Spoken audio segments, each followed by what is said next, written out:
And this kid is on ESPN, and he's reading the article about Elijah Millsap getting signed, and he sees his agent, Daniel Hazan.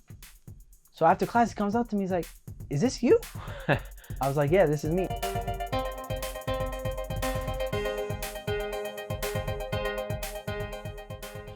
Scrappiness is the name of the game for Daniel Hazan. This Jewish Jerry Maguire co-founded a sports agency in college and became the youngest certified agent with a full-time NBA player as a client. He now represents 25 NBA players, including J.R. Smith. So I grew up in Manhattan, New York City, to a Sephardic parents. My dad was born in Morocco. My mom was born in Israel. I was actually born in Beth Israel, downtown Manhattan.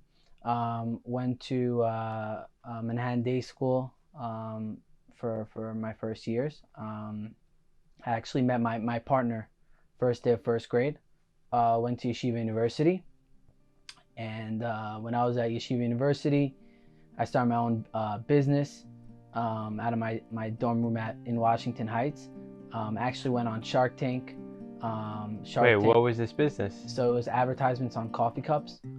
So you pretty much put advertisements on disposable coffee cups, and we allocated them to over 2,000 cafes around the New York area. How does this idea come about? Yeah, so I went to the cafeteria before class. I remember it was a communications class. I got Coca-Cola, I put it in a coffee cup, and I stared at the coffee cup for 2 hours, like nonstop. Just was zoned in on this coffee cup. There was nothing on it. And that's how I came up with the idea. I'm like, if there was something tangible on these coffee cups, like we could actually do something big with this. And that's how the idea, you were like, it's a waste of space. Yeah, it's a waste of space. Went on Shark Tank, didn't like my idea, but when I was done, I got an investor and bought me out at the age of 18, 19. And Unbelievable. And at that point, I'm just bored as hell. I'm bored as hell. I'm young. I'm like, what am I gonna do next? So start my own. I'm like, you know what? I'm gonna start my own sports agency. I don't know what the hell I'm doing. I don't have any connections. I don't know anything, but this is my dream. This is what I want to do, and I went out and pursued it. So you just said, I'm 20 years old. I'm bored. Yeah. I already built up a company and sold it. Yeah. Now I'll start something else. Exactly. And you don't know anything. You just said, this is what I want to do. Exactly. What did you, on that day, what did you do? For sure. So, my family, my mom originally is from a city called Nahariya, and they have a basketball team. Where is that? In Israel? In Israel. And I was Facebook friends with one of the players, one of the Americans. So I hit him up. I'm like, man, great job. You've been hooping, like whatever, blah, blah, blah. And he responded back to me. I was like, damn, it's this easy? Like you could hit these guys up and they respond to you? And at that point I realized, wow, I really could, I could really maybe communicate with these guys and try and get some of these guys on board. So you start reaching out to all these players, and I was connecting to guys who were playing Division I basketball. Do you remember your first player that you signed? Of course, yeah. My first player was a guy by the name PJ Gaynor. Played at UCF. I think he averaged like 2 points a game. I thought he was incredible. I really did. I thought he was incredible. And signed like 8 guys like that. So I got figured. Now I signed these guys. That's when I went to the NBA and I said, hey, like I got these guys that need representation. I need to be an agent. And I got the certification. I didn't even graduate from YU at that point. I already had my MBA certification. So someone reached out to me and said, hey, there's this league in Mongolia. I'm like, first of all, what the hell is Mongolia? Where is it? What is it? I don't know what this is. It's a small country in Asia. They're opening up a league, and they want you to be the superstar agent of this country. So I got all the players on all the import players on all the teams are my guys. And then I outgrew that phase, and I started signing guys who had played in the NBA Development League and the G League. And my first real client was a player by the name of Akil Carr. They called him the Crime Stopper because when he was playing, the crime rate in Baltimore went down. He was like a YouTube sensation. YouTube sensation, 10 million views on YouTube. Like he was 5'6" guard, whatever. Got him a big deal with Under Armour. And that kind of really jump-started us to the next phase.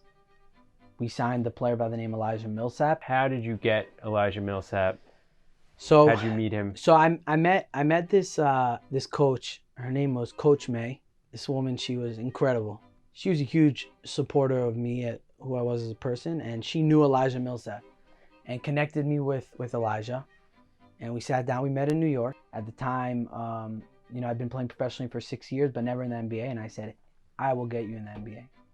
And lo and behold, we got him on to play with the 76ers in the NBA Summer League. He ended up doing his thing. He signed with the Milwaukee Bucks. He got cut by Milwaukee, went to the G League, and got called up by the Utah Jazz. Signed a 3-year deal. And, that really kind of kick-started everything. I actually signed him in law school in contracts class. And this kid is on ESPN, and he's reading the article about Elijah Millsap getting signed. And he sees his agent, Daniel Hazan. So after class, he comes up to me. He's like, is this you? I was like, yeah, this is me. And that's when everything exploded, right? I went from being the kid that everyone was like, he definitely has bladder problems because he's walking out of class every 2 minutes, to like, he just negotiated a deal, in our classroom. And that's how, everything jump started. And once you sign your first player in the NBA, which is a hurdle that is impossible for most guys, it turns into a domino effect. And 25 NBA contracts later, here we are. So I would go on eBay and I would Google NBA business cards. Okay. And they used to sell signed business cards by NBA GMs and coaches. So let's say it was D. Morey at rocketsball.com and I wanted to reach the assistant GM. I knew how the email was set up, and connected with the Clippers GM at the time, and he just gave me the whole Rolodex of everything. And you just emailed him, yeah, saying, I'm an agent. Hey, I'm an agent. I represent Elijah Millsap. I got to get him in the NBA. What's up? And that's how we got going, Ken. Now you have 2 players in next year's draft, or this year's draft. Yeah, so we have 2 players in this year's draft. One of them is Anthony Cowan from the University of Maryland. He was a starting point guard for all 4 years. And another player, Trevelyan Queen, out of New Mexico State. So what's the process to get, like, just give an example of, when you say you have him, it's not like you just called him and you said, hey, I'm gonna be your agent. And he said, all right, yeah, sounds good. Like, right. So I mean, it's recruiting. Trevelyan Queen, for example, we met with his dad a couple times, with his brother a couple times, but we wanted to meet with him. We wanted to meet with him and really see how he felt.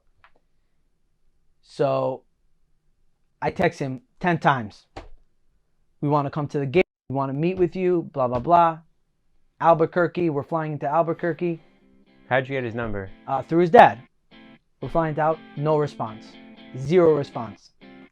His dad said, go down there. You'll be fine. So we drive down to Las Cruces. We get to the game. He's on the court. He's not playing because he was injured. And the game ends.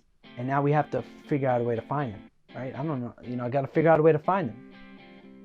Suddenly, we're standing. He walks out. So I go up to him and I said, I had to figure out a way. I had to say something to break the ice. I said to him, Trev, you're harder to reach than the president. And I got a chuckle out of him. And next thing you know, we were sitting in an IHOP. Did he know who you were? He knew who I was. We were sitting at an IHOP, and I gave him my pitch. Is there anything that we're missing in the last few years that's particularly important? Yeah. So, one of the really big signings that really set us apart and really helped us grow was we signed J.R. Smith. We signed him the year that they won the championship, and it was incredible for us.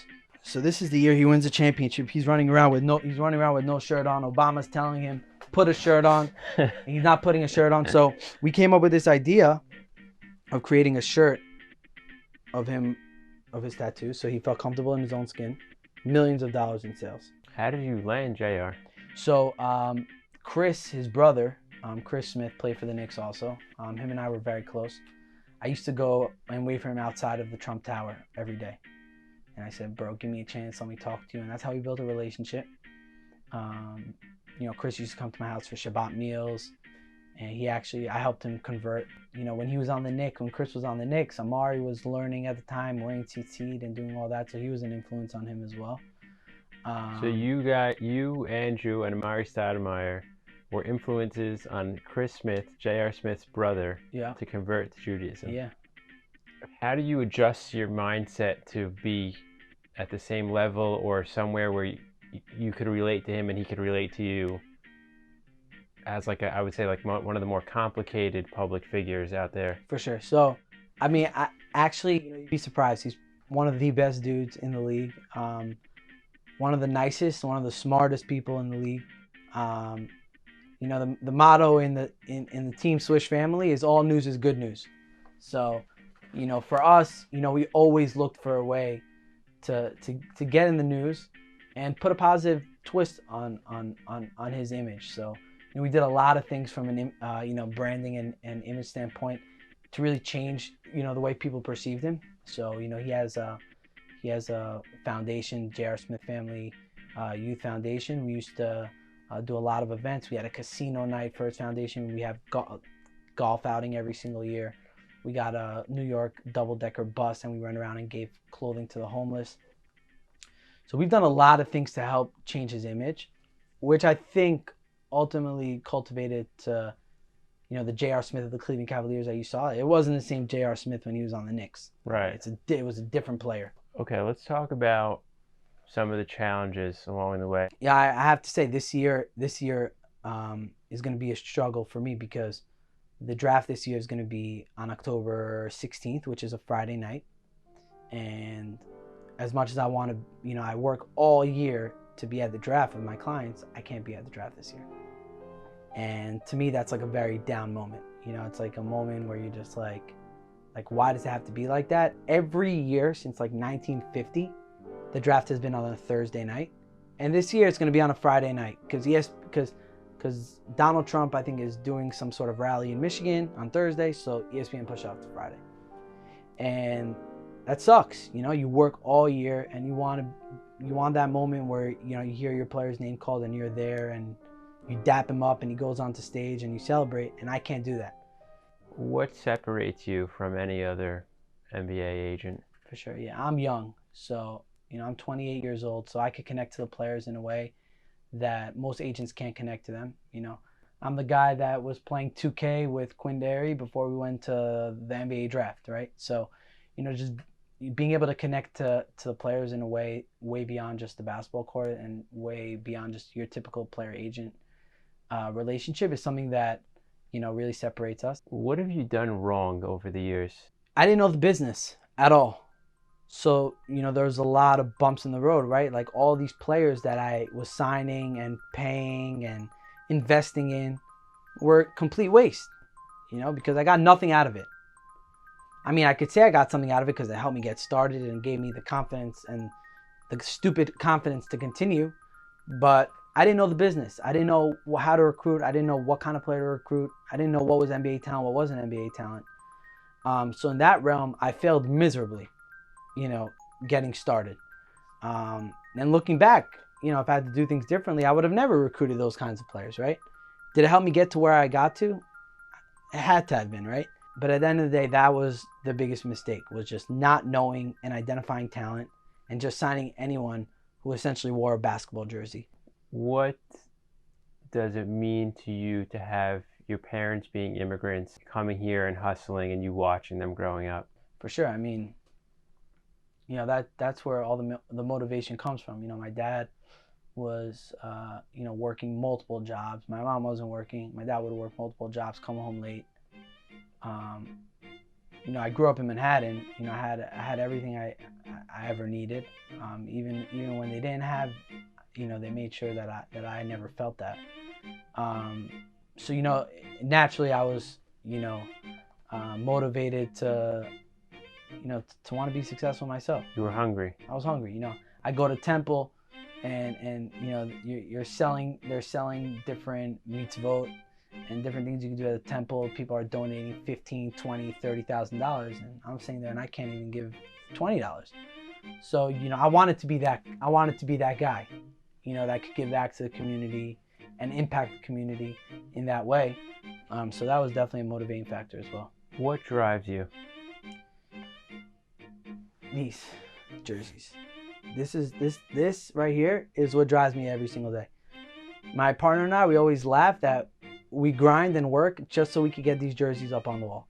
Just want to put more jerseys. I want these NBA jerseys on the wall. Like this to me, in this drawer right here, I have